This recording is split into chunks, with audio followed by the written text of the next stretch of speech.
Then we get companies like Airbnb, which are just the external ecosystem, but it's a fundamentally different business model. It's not either or, you can use both. What's interesting is that one of them scales unbelievably in comparison to the other. I love this quote from Silicon Valley. In 2015, Uber, the world's largest taxi company, owns no vehicles. Facebook, the world's most popular media company, creates no content. Alibaba, the most valuable retailer, has no inventory, and Airbnb, the largest hotelier, owns no real estate. It's amazing. One scales, one doesn't. It's value created outside the firm. Another one, what changes is finance. We stop from trying to value the internal assets. So what we need to do is to shift to value the interactions that take place on top of the platform. So here's an example of a wonderful debate that took place just last year.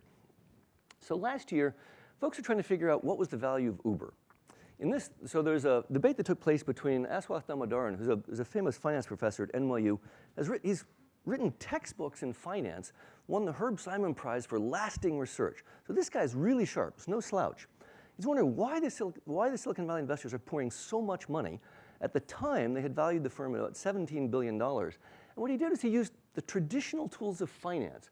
He estimated the global taxi market, gave them a 10% market share, did the traditional DCF, discounted series of cash flows, and looked at the proprietary assets, the barriers to entry, the patents that they might have, and said, look, this is worth $5.9 billion.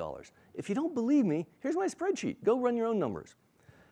Brilliant guy, I really respect. One of the things he did is he put his spreadsheet up on the internet so anyone could challenge him. One of the people that took him up on that challenge was Bill Gurley, who was one of the investors in Uber. Bill pointed out, okay, that's all true, but one of the things that you're forgetting about is network effects. And in support of that, he put up this diagram from David Sachs, the CEO of PayPal, that said, well, you get more riders, attract more drivers, attract more riders, attract more drivers. It's a feedback loop. You get this convexity that helps you take off.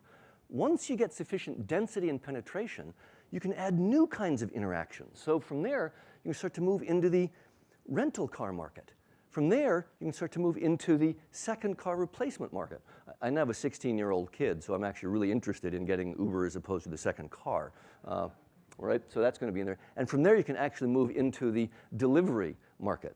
Each of these is a new kind of interaction. Remember, we're expanding the demand curve. We're not taking the market as fixed. We are remaking the marketplace. That is what Uber has done to really give you a very different valuation.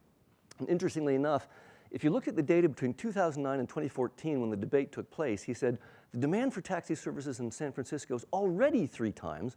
You take Damodaran's number and the venture capitalist number and multiply by 3 and you get the 17. It works perfectly. Today, the market valuation of Uber is upwards of $40 billion. It's extraordinary how fast that has taken off 1 year later.